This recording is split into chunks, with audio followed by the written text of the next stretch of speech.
Wow.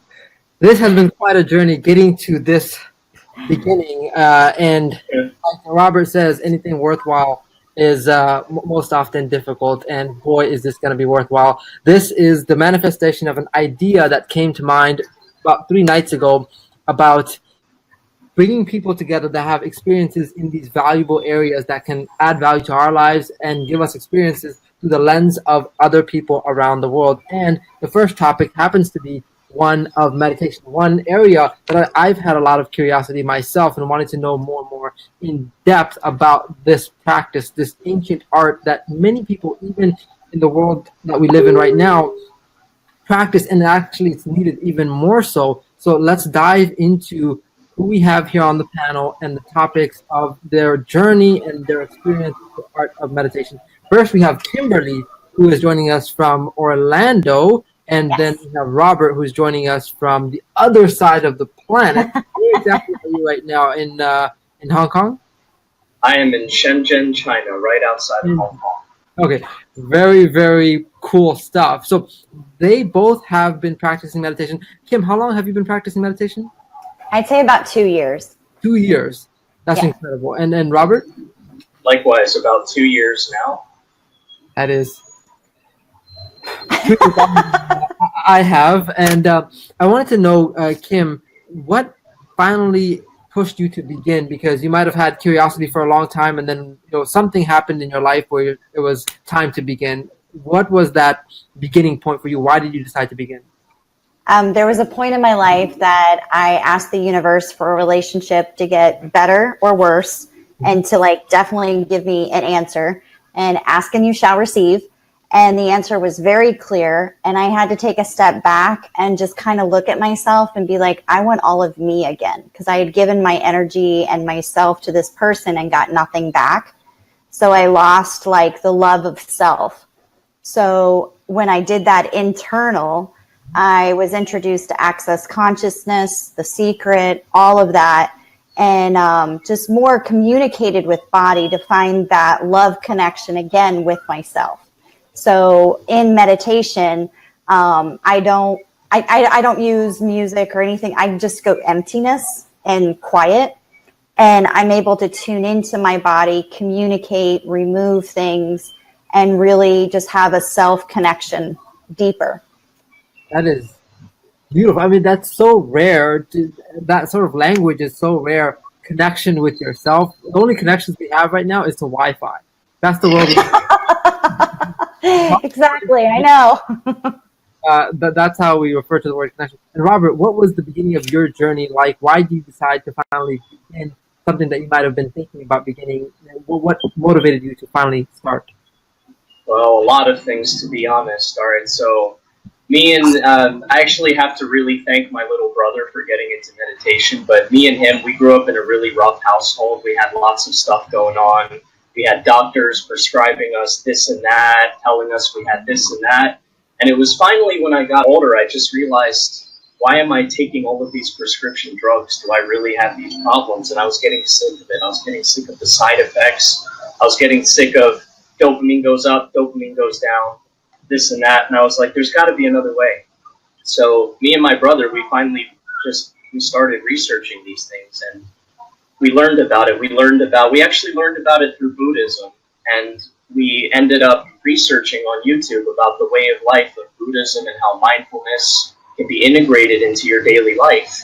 And from there, it just got us interested. And I would have to say, ever since that, I've never actually taken another prescription drug since then. I completely quit them, and I found out that there are very natural, holistic ways to completely heal yourself, to supercharge your life. And yeah, after that, it completely turned everything around. Now, it wasn't easy.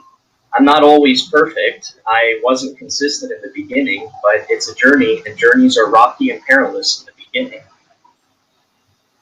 Yes. Wow.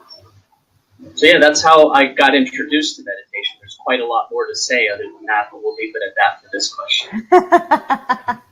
Now, I'm curious about a key word that you just mentioned, Robert, and what a lifesaver, if I can say that, it has been for you in coming from those sorts of background, sort of scenario, you mentioned the word consistency, and that right there is something that most people lack that level when it comes to anything in general, and especially something that requires you to do nothing when you're overloaded with so much that you feel like you have to get done within a day, right? So Oh yeah. the stresses of life make you feel like you don't have 15 minutes to devote to doing nothing. How do you convince yourself that no, regardless of all the deadlines I have and all the stresses that I have, I need to allocate this time to myself? And how do you do that? And then I want to ask Robert. How do Well, I do that? Okay, what? Let's Sorry. say I'll ask Tim, and then I'll ask Robert the same question. Oh, okay, okay. yeah, yeah. Well, when when I meditate, I kind of go from toes to head because the toes I feel like are rooted in the earth. So I kind of pull the energy of the earth through my feet, through my body, and I kind of see what's not in tune. Like if there's any aches, pains, and I literally ask, who does that belong to? Because 90% of our thoughts, feelings, and emotions aren't even ours. But yet we lock them in place and store them in our minds and our bodies, and they don't pay us rent. So when you remove that and you're able to just say, let it go, it's not mine, you actually make more space and more clarity and more space for you to create what you want and the energy that you want, like the joy. Bring in the joy instead of all the stress. So when I meditate, it's so much easier to tune into every inch of my body and kind of do like a quick scan and get rid of stuff. And when I started, wasn't easy because you got so many thoughts going on. I literally just started going everywhere and nowhere. That was like my mantra. And I kind of thought of like a tornado. Like you're everywhere and you're nowhere. But when you find that empty space and you practice that, that space is amazing because nothing can bother you, and it's your space to create it. Now I'm just curious because you do a scan of thoughts or things that may not belong to you, but harboring in your presence and basically living tax or rent free. Is that the physical, or do you also go into mental and emotional scans as well? It's everything, just anything that's there that isn't making me happy. I'm doing the energetic facelift right now, which is really fun on people Okay. because I'm really realizing that even like our wrinkles, why do we wear glasses? Who told us we had to wear glasses? Why do we get gray hairs? There's so many different things that lock in place with aging that we've picked up that we can remove with just a touch and I've seen wrinkles on people's foreheads just disappear by my fingers. And it lights me up. My mom said it lit her skin up. She felt like she was dancing inside. And that is just, if I can do that for my mom, that's amazing. Curious, Robert, how you also managed to stay consistent for those 2 years that both of you guys have been practicing. Because again, life interjects every single day and wanting to take that personal time away. So what keeps you motivated to be consistent with that? I think I'd have a pretty good answer for the viewers on here since you're in a very entrepreneurial kind of niche, and I am as well. I have multiple businesses, and my God, all the time. You got the hamster wheel going 24/7. All right, Precisely. so in the beginning, I'll be honest, I was not very consistent. I would have periods where I'd go on and then stop, and it was quite difficult. It's your mind gets very, very busy, but there's tons of reasons that pushed me to be consistent. One of them being I like to read a lot of articles. I like to read a lot of books, and one thing I noticed all the top performers in the world have in common is some form of mindfulness, and they all stick to it. And we're not talking, there's a Google engineer that does it for 2 minutes in the morning, and he still gets the benefits. 2 minutes. That's all he has time for because he's like, run out the door. So, but he does it, and he never stops, and he says it makes a huge difference, even just doing that for many, many years. But that's one of the reasons that I got into it. Was I got into it because all of my favorite top performers were doing it. And then also on top of that, another thing that pushed me to be consistent was a lot of studies done on Buddhist monks and master practitioners of meditation and mindfulness. They scanned their brains and realized that these guys can literally move mountains with their minds, that they have completely eradicated incredible things with just their mind alone. And I couldn't believe it when I read about that, and I was realizing it was just a matter of consistency. They all started just like us. And another thing I wanted to mention here is everyone thinks it's so scary, and I'm like, dude, no matter how busy you are, if you don't have 5 to 10 minutes, and literally you can start with 5 minutes, I'm not joking, if you don't have 5 minutes to dedicate to yourself in a way that will clean out all of the clutter out of your mind, then you're playing with Facebook or something. But I just wanted to say that it's not scary, it's not intimidating, it's not going to be easy at first, there's going to be a lot of chatter, but it doesn't hurt. You think about it this way: what if I just took 5 to 10 minutes out of my day to try to slow down the chatter, and that would empty out all this junk? Imagine being able to perform without all this junk in your mind, the difference it would make in your life. And that's you ask yourself that one question: if I don't have all this junk, imagine how much more I could get done in my life, and just how much more I could enjoy everything that I do to the fullest. That is one of the most exciting framing of meditation, is removing that clutter in your mind and giving you more of your space and mental capacity back to put the right things that you want. There's a funny quote that says that those that don't have time to meditate need to meditate even more. And, Exactly. and that puts it into perspective about the fact that because we're not working efficiently, or we have all these extra stuff in our mind, we feel like we are that hamster running around. And I was telling a business partner today, I said, before we run in a certain direction, we need to check if that's the right direction. And something like mental clarity definitely assists with that running in or going forward in the right direction. One thing that Definitely. I'm very, very curious about both of you guys is the methodology of meditating, because most people view meditation as this mystical, outdated sort of thing that doesn't apply to the modern world, or they don't know how to go about doing it. They don't know the mantras. They don't feel like it's something that they can get into. They feel like there's a higher barrier to entry. And I know, Robert, you had talked about you want to show people that there is not this higher barrier to entry into this space. So curious about walking through your suggestions for beginners on how they can step into the world of meditation.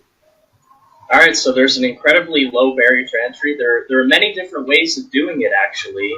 I mean, the way that I do it, I've switched it up. I've tried many different things. There's also guided meditations for beginners, which are incredibly simple. I mean, everybody thinks you have to sit in like this lotus posture, and then have the Tibetan wind chimes. I'm like, no, it doesn't have to be like that. It's not.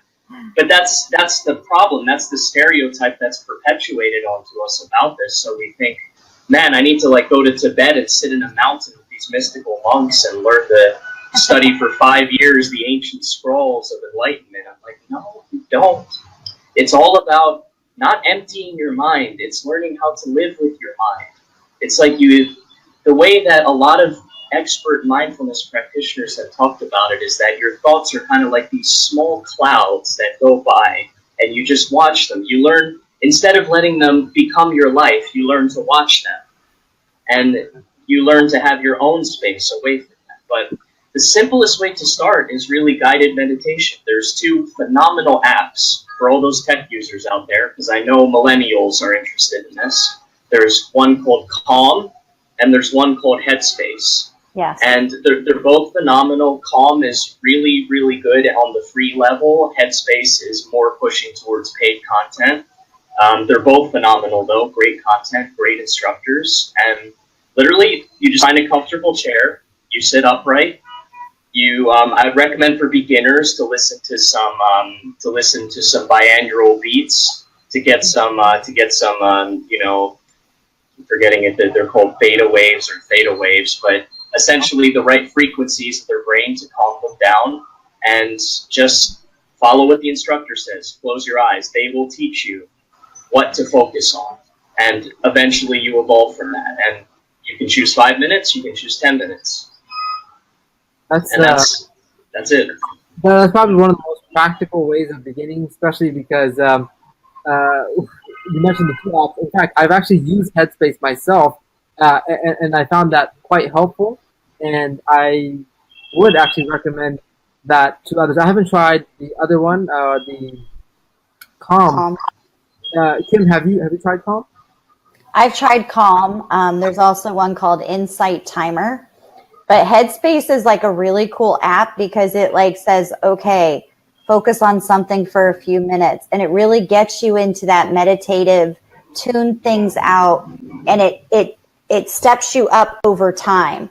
So it's like 5 minutes, and then it's 10 minutes in about a week. And it really gives you an idea of what it's like to meditate. Me, when I first started, so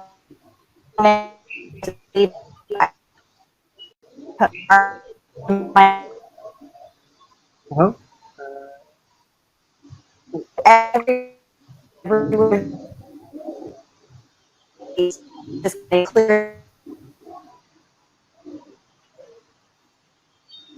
Kim, Rob, are you still there? Yes, I'm here. Uh, did Kim freeze up? No, I didn't freeze up. Did Did Kim I? freeze? What's that? I'm wondering. I can't hear Kim. Oh, you can't hear? Yeah, she froze. Okay. Just checking if it was just on my side or whatnot. So we'll No, we'll I thought it was me, but I think she'll rejoin on this. Now, you probably have now developed some of the more intricate levels of meditating. Is there any particular type of meditation that you do? Oh, Kim's back. Okay. So before we get to that, Kim, turn on your audio. Don't. We're on. Yes. Yes. I wanted to know exactly how you meditate. Well, when I started, I just took 15, 20 minutes before I went to bed. And I did that everywhere and nowhere. And I almost kind of like put myself to sleep, but I had amazing sleep. And then the more I did it every night, the quicker I got to that space where it was empty. And these days I can sit there and go right there really quick. Mm-hmm. And it's just amazing this when you're in that empty space of just you and source or whatever you want to call it, you get downloaded with stuff. I mean, your body gets like this amazing, like energetic download of just energy. I mean, it's a great place to be because there's nothing there. No thoughts, no feelings, no emotions. Your body's perfect there. Your mind's perfect there. You can focus and see yourself standing on stage and, doing talks and being on webinars and things like that. And it creates that. Like your mind can't tell what's real and what's not. So you're creating that as you're thinking about it. But I literally do the Calm app now, and it's mostly right before I go to bed. But literally everybody meditates, if you think about it, every day, because you drive to work and or somewhere that you go regularly, and you're like, oh my God, how did I get here? At that very moment, you were in that space of now. You weren't thinking about anything else, and that's almost like a meditation. Probably a scary, dangerous meditation, but you got there. But literally we do that all the time, taking a shower. People take showers and just, are in that moment and everything's not there. That's a meditation. People cook. So we meditate all the time, but it's that time to just empty the space and get all of you. That's it makes me very curious to know who I am, because throughout the entire day, it's so many other things are eating at your attention. Yep. When you get to know yourself and who you are, and of course that puts you in the best position to execute based on knowing who you are. It's like you might take time to know someone else and but the meditation is the way that we get to know who we are. And you're absolutely right. The mind wanders off in its own meditation when we don't actively meditate. Right. other activities that we do, like in the shower. That's why people have amazing ideas in the shower, or sparks of genius come to them at these random times. But creating headspace, like Robert definitely gives us to work with. Uh, Level of meditation. How often do you guys meditate, and what period? Robert, I want to hear about how often you meditate, sit down, how long you meditate for. All right, so you're asking me first, right? Yes. Okay, so for me, it really varies, but I still do around 10 to 15 minutes a day, and I do it in the morning. There have been days where something has happened, something very urgent, and I ended up having to do it in the afternoon, but I never don't do it. I prefer to do it in the morning. It's better to do it the first thing in the morning or at night. You can also do it, but typically you really only, in order to get consistent, you really only need to do it once a day. I mean, you can do it more often if you like, if you have the time or the ability to do so. But yeah, I meditate once per day in the morning, and that's it. Huh. And let me ask you, why in the morning, and what does it do for you versus those days that you don't get to do it in the morning? Like, how do you feel? Well, first of all, why All in the right, morning? all right. So the morning, especially if you're a busy guy, if you're running businesses, it's a day that started with checking messages, checking emails, checking on your business. Oh, I got to do this, I got to do that. Looking at what you got to do for the day, and when you start a day off like that, it introduces a lot of hectic activity in your brain. And in general, I've found personally that by not doing it in the morning, it really makes a drastic difference in the rest of your day. And there's actually a lot of proponents of meditation recommend. I also do yoga, but they recommend that you do your morning exercise and your morning meditation as soon as you get up, or very close to when you get up, because if you win the morning, you win your whole day. If you lose the morning, you lose your whole day. And I can tell you that the days that I have not meditated and done yoga in the morning, they have been massively interrupted. The productivity has been drastically cut, and it starts like this, and then you need willpower and determination to kind of get it back up. But meditation, you kind of just start here, and you at that level playing field. Great Nice. example of it, and it's actually motivating me very much because I've had one very memorable meditative experience that has really affected me. It was like, I don't know why. Maybe I was going through just school, and it wasn't anything severe. It was just I had time, and so I put a stopwatch for, like, I think maybe 8 to 10 minutes, and I just sat there and let my mind wander. And when the alarm finally went off, it felt like I was there for hours, Mm. not just for that short amount of time. I was like, where was that? And it was just like wonderful peace, and I got so excited. I was like, this is why people do this. I did not continue, or I wasn't consistent with it, but I do have now a taste of what that is like, and if you can achieve that on a regular basis, then of course it makes a huge impact. Now, Kim, I want to hear from you. When do you meditate, or how often? And when you do sit down, roughly how long do you meditate for? My schedule's very crazy right now. So when I'm able to like get to bed at a good time, I take the 15, 20 minutes right before I'm asleep. And I sit there, I put my hands, and then I just kind of focus and tune in and kind of go through my body and my journey and my day, and kind of clear things that weren't right, kind of bring in the ideas and things that I want to do tomorrow. And I'm just at peace with everything that I did during the day. I destroy and uncreate everything I did during the day. And then I'm ready to open myself to dreaming or whatever I need, whatever contributions that the energies or spirits, whatever, while I'm sleeping. I enjoy a good night's sleep. So I get my good night's sleep. And in the morning, I do kind of like right before I wake up, I kind of lay there and kind of do another tune in. And I'm like, I kind of tell the different things that I feel that are going on, not today, go back from whence you came, never to return again. And I kind of just push out whatever energy came throughout the night and kind of energize my body, for the day.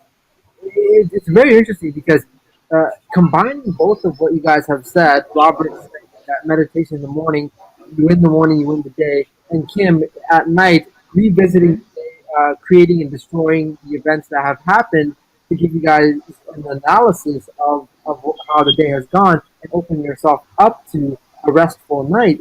Doing both of that basically covers the entire spectrum of the day and prepares you for the next day. Mm-hmm. That's very interesting. I'm getting notes for myself as well, and hopefully this webinar, which I'll also put on the recording on Facebook and YouTube out there for people that has been as curious as I have been and very much need it. And you know why I need it? Because of this thing right here. This phone device has been taking so much away from us. It's creating us not only decreasing our attention span, but beyond that, it's taking our life away and the connection away from the things that are meaningful in life to checking on these you as well. So this is why I want to tap into meditation as well. I believe we have Easton here. Is trying to get on. Easton, when you get on, turn on the audio and the camera at the top of your screen, and that way we can see and hear you. Can I say one thing? I do Access Consciousness, the bars, and he's talking about Buddhist meditation. And an hour of Access bars is like a 10-hour Buddhist meditation. It expands the brain because what it's doing is deleting all those programs and all that energy and things that don't even belong to you with just a touch of the head. And it's magical. It really is pretty cool. I might need something like that because I was thinking Saturday. Yeah. Let's do it. So we're joined here by Easton, a friend of mine in the local area. Easton, do you have your audio on? At the top, but say something so I can hear you. Oh, you're at the library. Can you hear me? Yes, we can hear you. Awesome. Yeah. Awesome. Great job, bro. Great job. Listen, we're going over each person's meditation or their entry into meditation and that experience. How long have you been meditating? About 4.5 years. 4.5 years ago. That's amazing. So Kim has been meditating for 2 years, Robert for 2 years, me for 0 years. But tell me, what finally motivated you to begin your journey? Because you might have thought about meditating for a long time, and then one day something might have triggered your mind to say, okay, here's where I begin. And what was that point? Why did you begin? Wow. All right. Funny story. I actually went to Hawaii for this. Where'd he go? And I was just on the beach, just looking at a volcano on the beach in Hawaii, in Maui. And something told me to take my shoes off and just walk barefooted on the grass. And I started to do that. And I sat down and I just stared out. And it all started coming clear to me, my purpose, what I need to be doing in life. And I just took a deep breath and I just started feeling one with the area. I don't know how to explain it like that, but I just felt like a oneness there. And ever since that day, I realized that there's something else bigger out there for me. And the only way to tap into that is, through meditation. So I stayed and actually missed my flight the next day from Hawaii to come back to the mainland just for a whole day of just meditation. I promise you, it was about a good 6 to 7 hours. I just sat there in silence and just let go and I felt a lot. My spiritual awareness became a lot stronger, and I realized that in order for me to get to another level, these are the things that I need to do. So I set a specific time every single day. Um, Normally, it's between the hours of 4 and 6 a.m. Reason why is because the house is the quietest at the time. Um, and I go ahead and just release, or right before bed, um, I just release a different state. And it gets a little bit more intense over time, depending on what you're doing. Um, but I know for a fact just getting to know yourself a little bit better when it comes to meditation. So, yeah. Good stuff. I mean, can I ask why were you in Hawaii to begin with? What was Yeah. So I was in Hawaii. Crazy thing was, 10 days before I went to Hawaii, I didn't have the money to go to Hawaii. wow? Yeah, 10 days before, one of my buddies, they told me, hey, there's like a rebuilding, self rebuilding seminar going on for the entire week, and they told me how much it would cost. And they're like, dude, if you can go, just go. And I made up my mind. And I think that was like the connection that started it, that I made up my mind that I was going to do something. And I put my suitcase on my bed. There was nothing in my suitcase, but I spoke to my suitcase. And I said, hey, we're going to Hawaii. We're going, no matter what, we're going. And hey, things moved around. That's a story for another time, like the longer version of it, but just know I ended up there. Through the seminar, I got a chance to release a lot of things from the past, and just rebuild everything I needed to. Oh, there's Brandon, by the way. I got a chance to rebuild a lot of myself and find me. And I realized the one thing that we should all search for is inner peace. And through meditation, you can find that inner peace. So that's why I went there, to rebuild, and I got a bigger gift going there because I made my mind up. So That's very good of your journey, and I'm really, really glad that you did go, and I'm sure it's changed your life in a way that nothing else can have, or you would have continued forward.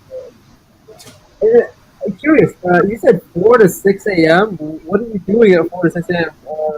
yeah, it just becomes a habit at one point. You have to create the habit and then also focus in on the habit and then keep going with that habit. Use good and bad habits. If you use it for good, eventually everything will go into play at that very moment. So at one point, you don't even need an alarm. Your body knows, hey, this is the time I need to wake up. So even if I go to bed at 1 a.m. at that time, guess what? My body's going to be like, hey, this is the time to get up. You meditate first thing in the morning? Yes. Oh, first thing. I want to hear from the experiences of all of you guys about your journey into past several years of meditating. Robert, if you could have told yourself 2 key bits of advice as you're beginning to make your journey into meditation much smoother and much deeper, what would those pieces of recommendations to your younger self when you get into meditation? So the best piece of advice for getting started. All right, so the best piece of advice that I would have to give for getting started really is just to not get overwhelmed, because that was the main reason why I lost consistency in the beginning. I mean, some people will meditate for 2 hours, but again, that's like 4.5 years there coming. I mean, every that's what I used to see too. I used to watch videos. This guy's like, I meditate for 4 hours a day, practice mindfulness. And I'm like, you hear it and you think, well, this guy's here and I'm here, so now I'm sad. How do I get here? It's too high. And you just have to realize that's not how to look at this thing. You got to think, well, hey man, this is a race with myself, not with this guy. This guy's been doing this for a long time, and you can't compare. Stop comparing. And that can apply to everything, not just meditation. Stop comparing. It's your journey. It's your mind. It's your transformation. Some people, after years, meditate for 5 minutes a day, and not everyone is the same. I mean, you can work your way up to 2 hours if you want to, but just start small and realize that it's a habit that you can build, and very slowly at that. It's not a sprint, it's a marathon, and a very slow one at that. Consistency is all you need in order to build up. That's it. Awesome. Every day, no matter what, just do it. That is, I think the word overwhelm best captures how most people feel, because they're like, I don't have all the understanding, and I don't know, the into parts, and I don't know what I should be doing. And they also feel like, I'm not thinking about nothingness. I feel like doing it. Tim, what would you recommend about any sort of tips on beginning journey into meditation? Well, with anything, like he said, there's no right or wrong way. Just do it. You do it every day, whether you realize it or not. But meditation isn't just, it's not, I don't know, it's not like hu and ha, and you don't have to have this like registration and know exactly how to do it and sit this way. And kind of, like with yoga, it's like breathe, move, this, that. There's a little bit of rules and, way you move. But with meditation, it's just be quiet. And if things come in, be like, do I really want to hear that right now? No, I don't care. So you can push that out. And when you start just trying to find that emptiness, you're finding more of you. You're connecting to you. And like Sal said, we are so focused on this thing. We lose our bodies. We lose our self-care because we're always doing this. Our body is craving for our attention. Wow. And if we take it quiet and really focus on what's going on, then we can really find out what's going on. And we can remove it. You can say, does this even belong to me? We are like antennas. Somebody walks in the room and starts coughing. You hear another person start coughing. That person doesn't have to cough. He's picking up this person. So it's like, when are we going to start taking control of ourselves, our health, our mind, and our spirits? It's up to us. It's up to nobody else but us. And in meditation, you can start tuning into that. That was a very good one. Our bodies are craving for our attention. That's a cry for our attention. And many people think and care. Easton, I want to hear about any recommendation you give yourself 4 years ago. Yeah, just to piggyback a little bit what she said, if you use the term cell phone instead of cellular phone, right? There's a different meaning to it. Think about a jail cell, right? A cell. So it's like you're actually in prison, right? What I've noticed for what I do now, I actually tour different colleges. I spread awareness on a lot of different things, and I got a chance to observe different college students. And then I started to bring it to their attention. So I would sit down with like 2 or 3 people, and I'm like, look at this. Look at the next 10 people that walk by here. Look what they're doing.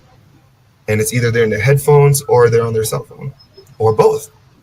And you'll see the amazed look in their eyes, like, oh my goodness. And I'm like, is that why a lot of people are so socially awkward?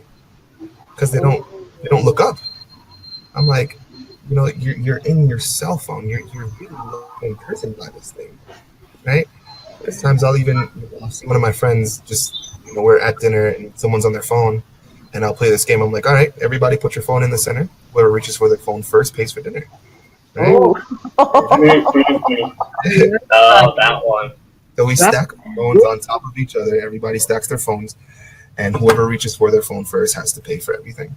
Oh my gosh. What that does, there's a little bit of consequence towards that, right? Because no one wants to pay for everyone's thing. Everybody, but it forces you to speak to someone, right? It forces you to listen. And a lot of that in meditation for myself, I listen, because getting to know yourself has a lot more effectivity on business, on relationships. one of the main things, we take too much time studying our partner that we forget ourselves, right? There's a lot of my friends that, they complain about being alone, and I'm like, dude, use that time, get to know this person. I spent a lot of that time, from that moment being in Hawaii till now being alone. I got used to being alone, but the thing is, I chose to be that way because I can just go on, I have one of my friends sitting right next to me, right? But I choose that time to really look into myself, figure out who I am, the decisions that I make. And look at this. I bet if you look down at your hand right now, there's probably something new that you probably did not notice this morning. Like if you just examine, just going back and forth from your elbow towards your wrist, there's probably something new there that happened throughout the day that you don't even notice. Oh. Yeah, probably a new mark, probably something different. And your body changes every single day. Why? Because you're growing spiritually, mentally, physically. And you have to take that time to really recognize who you are, to elevate. People may be daunted by the word, this giant overwhelming word, meditation. But when you rephrase it in a way of getting to know yourself, bonding with yourself, really connecting with yourself, I think that's a much more tangible association. They're like, I want to do that. I want to know who I am, and that makes it much more likely that they're going to dare to do that, because then they feel like that's something that they can aim for. And I love what you said, Easton, because to go from cellular phone to cell phone and do that as an imprisonment is the reality of what we're living in the world of. And before you were on the webinar, I was telling Kim and Robert that instead of the connection to ourselves that we're talking about in meditation, the connection that we're worried about right now is the Wi-Fi. That's what we're wondering about, is how strong is our connection to Wi-Fi. And I don't know if you've ever been on dates where you feel like the third wheel because that person is between them and their phone, and you're like in the way. So I love that approach about putting the phone in the center and having a consequence to do that. And actually, why are you guys together at a table if not for each other? Yeah. Exactly. I'll be like that too. Like on a date, like if I'm on a date, I'll look around and I'll tell my date, I'm like, hey, look over here really quick. Look, they're not enjoying each other. And they'll be like, why? I'm like, if they were, they'll be talking. Look at them. They're in their phones. With virtual and other things that give them their dopamine doses of how many likes did I get, who commented what, and all these other things, as opposed to the live breathing human being that you decided to sit and have a meal with. Mm-hmm. Yeah. Then, Robert, you have then take a picture of the food, and then the right filter. Yeah. Hold on. Right filter. Sal, you were talking about Wi-Fi. So why don't we look at the Wi-Fi we've always had, the source, the energy around us? I loved how you spoke to your suitcase and said, we're going to Hawaii. There is energy in everything. There's energy in trees, and there's so much contribution out there. We just have to be open to receive. Mm-hmm. And in meditation, we're not taught in this reality to receive. We're taught to give. But it's that receptor of receiving that we need to be, because that's where we get more of us. That's where we get more contribution from everything around us. And it was hard for me, because when people would be like in Starbucks or whatever, and they'd be like, "Oh, I'll get your tea, or I'll get your coffee," I'd be like, "Oh, no, I got it. No worries. That's okay." But in learning energy work, there's a yin and a yang. There's always a flow. And if somebody's in the energy and flow of giving and I stop it, right, that kind of shuts their door. So we need to be open to receiving. And for a while I had to be like, okay, thank you so much. I'll accept it. And I'd walk away and almost stress out and freak out, and then be like, okay, this is cool. Oh, wow, okay. And the more you receive, the more you start receiving, and more you can start manifesting and things like that. So we've got to be open to receive from other people and open to receive from us and everything around us, even suitcases. Well, what's very interesting about that, the receiving part is uh, people unconsciously don't even know that they're discouraging even compliments or kind actions that people are doing. When you tell somebody, or when somebody gives you a compliment and you say, "Oh, that's nothing," or "That's not a problem," what you're doing is discouraging that person from giving you praise, and they feel good because they got to do something for you, and they got to give you a compliment like this. You know, that's a very gorgeous dress you're wearing. And then, and if you say, "Oh, this whole thing over here, you know, it's nothing," then they don't get to see the enjoyment that they've given you, and that doesn't give them enough positive reinforcement to continue the habit of giving praise. They may at some point come to realize that giving you praise is not worth it because they don't get anything positive out of it. One thing I want to touch upon in the last 13 minutes is higher levels of consciousness. Robert, have you experienced, or how have you experienced, your conscious level increasing, and how do you feel that it compares to beginning of meditation? All right, so to begin with, ever since I was young, because of the events in my past life, I've had, there's been some trauma, a lot of anxiety, a lot of depression. And what meditation has really done is meditation has made me realize what's good and what's bad. I mean, we talk about everything is energy. It is, everything is actually frequencies, our entire life. But getting more into the idea of energy is there's negative and there's positive energy. And what you start to realize is rather than getting lost in something, I mean, let me ask a question for the viewers here. Have you ever been so lost in a thought or anxiety that it absorbs you, it becomes you, and you don't even realize it? Eventually you might snap out of it, but you realize that you literally were, you didn't even notice anything that was happening around you. Your mind was in this thought. People were like, hey, I need your, did you hear me? And you're like, you know, you have those moments where you're completely lost in your mind. And what it really taught me to do is it taught me to realize, hey, this is my mind, and where am I now? Oh, well, example now. It's a sunny day. There's lots of green. The sky's blue. I'm here. Am I in a gulag? Am I in a concentration camp? What reason do I have to be upset right now? I'm here right now, and what's happening? I mean, is there a policeman trying to arrest me? It's most people realize that they don't look at their current situation. They look at what could happen, what might happen.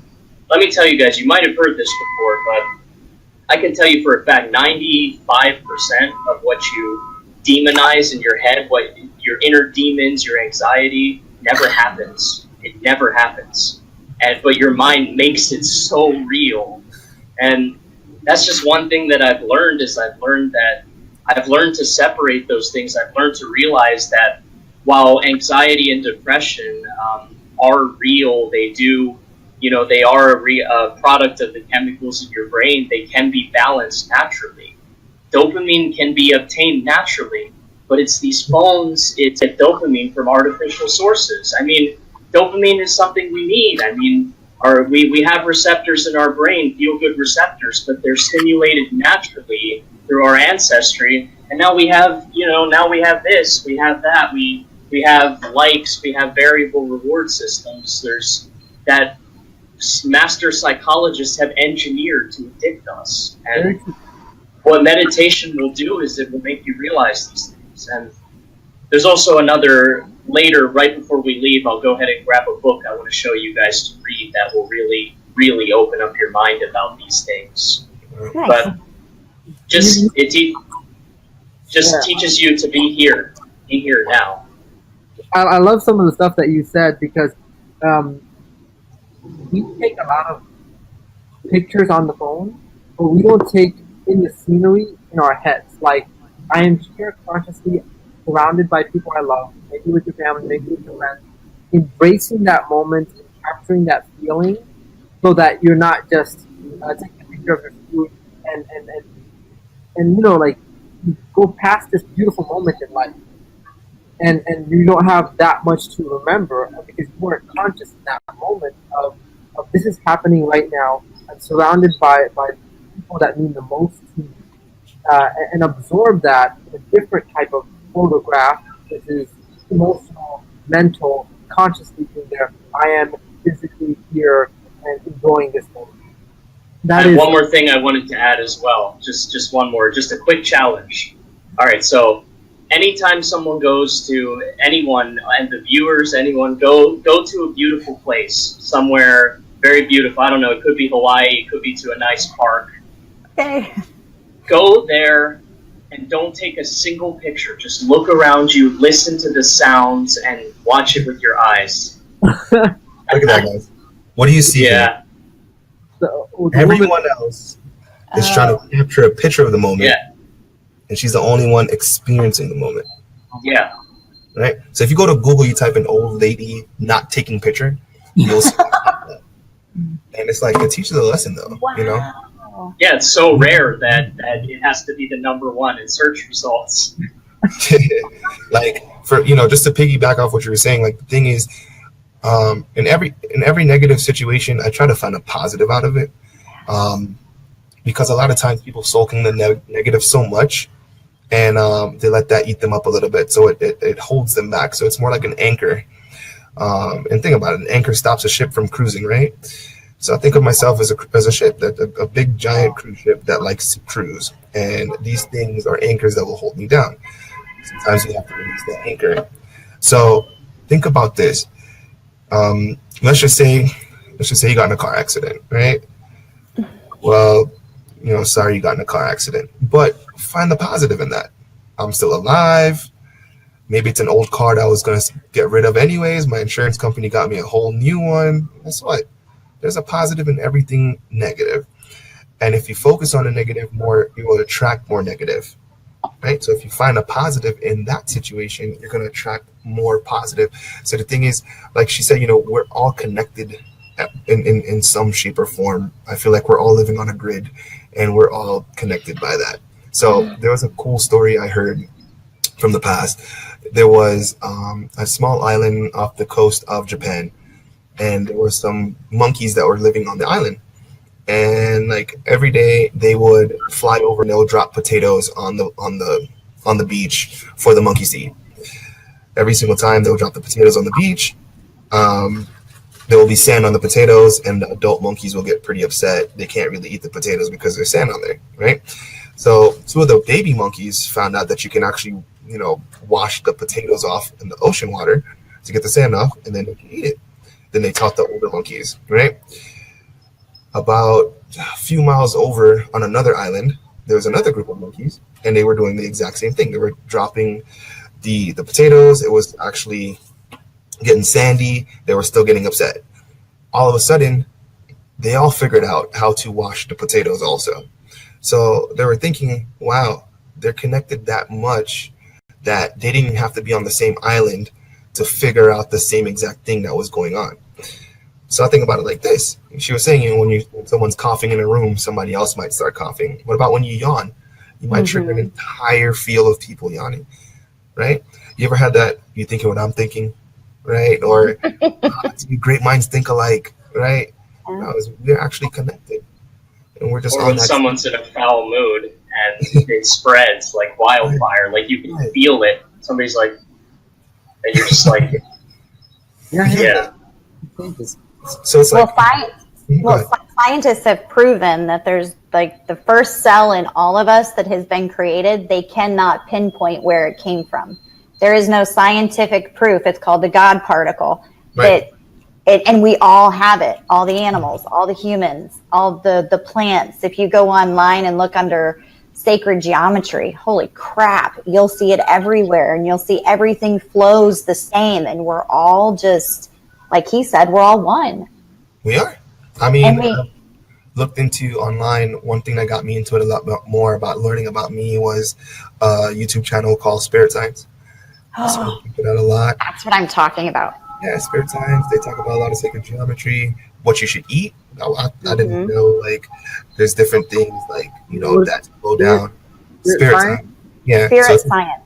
So it's like, yes, spirit science, yeah. So it's like animated series of our consciousness, our meditation. One that really got me hooked was History of the World. It was like an hour-long cartoon movie, but it went in depth on a lot of different things that are unanswered. And I showed it to all my friends. Wow. 90% of my friends, I showed it to them, and it just helped them out understand a lot of different things about themselves, about where we're come from or where we're supposed to be going. So that was one channel that helped out a lot. Another channel was Infinite Waters. This is guy. Oh, yeah, it's Infinite Waters. Yeah. Yeah. He's always background of nature and about various topics. Yeah. Say again? Yeah, Robert, by the way, if you want to get your books, we're down to the last 2 minutes. Yep, give me 1 sec, I'll be right back. Can I say two things? Sure thing. Okay, so he was talking about right and wrong. So it's pretty cool. I've learned this tool called Interesting Point of View, because we all have an interesting point of view. And it's really changed the way I see people and the way I kind of look at everything. Because judgment, choice is questions create, and the answer kind of destroys the creation, just like judgment destroys our choice. So when he says something and I don't agree, I can have an interesting point of view, but I can't judge him and tell him he's wrong. I have no idea where he came from, what he learned, what's his religion. I don't know what country he's from, and he doesn't know the same about me. So literally we could change the world if we could just interesting point of view, like literally. And then the other one you were talking about, looking for the greater good in everything, is what is right about this that I'm not getting, is a really amazing question. Access consciousness plays with questions, and the questions are so powerful. And then we bring up the energy of whatever came up about that question, and then we just pod, point of creation, point of destruction, it's done. And Robert, very cool, but yes. Robert, do show us your book as we wrap this up in the last minute. All right, so this is it. Hooked, How to Build Habit-Forming Products by Niriel. This is a national bestseller. This is a double-edged sword, though, and it's got two uses. Number one, it will supercharge your ability to be able to get users to use your products and engage with them. But he warns, with great power comes great responsibility. But the most important reason why I recommend reading this is because you realize once you learn how these guys get you addicted to social media, you realize how to break free from it, and you see the shackles. Now, I have one more great idea before we wrap up. You should make another panel about how to break harmful addictions. I got a lot to pitch in for that. Ooh. Because that's one of the first steps that will supercharge your ability to engage more with mindfulness in yourself. And not just that, but it will teach you to actually get your dopamine from natural, real sources in life. That's a great topic. Hey guys, I am. One more time with the actual author's name, please. Writing that down. It's Hooked by. Hooked. What's the author? By Niriel. Near. EYAO.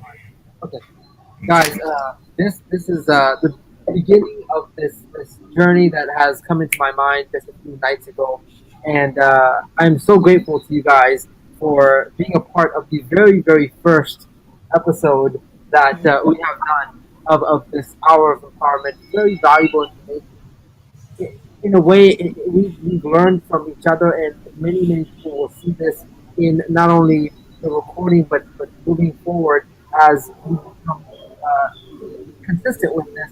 They're going to want to see what was episode 1 about.